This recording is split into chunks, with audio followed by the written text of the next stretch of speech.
has issued a severe thunderstorm warning for southeastern Franklin County, southeastern Union County, Indiana, north central Dearborn County, northwestern Butler County, until 6:45 p.m. At 6:15 p.m., a severe thunderstorm was located near Oldenburg, moving northeast at 40 miles an hour. Hazard, 60 miles an hour wind gusts and quarter-size hail.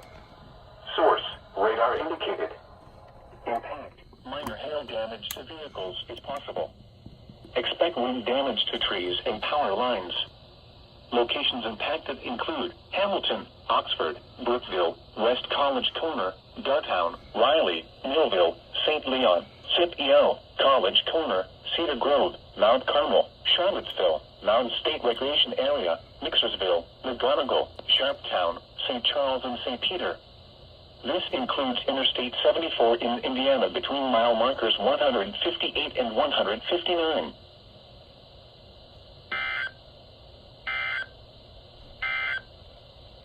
You are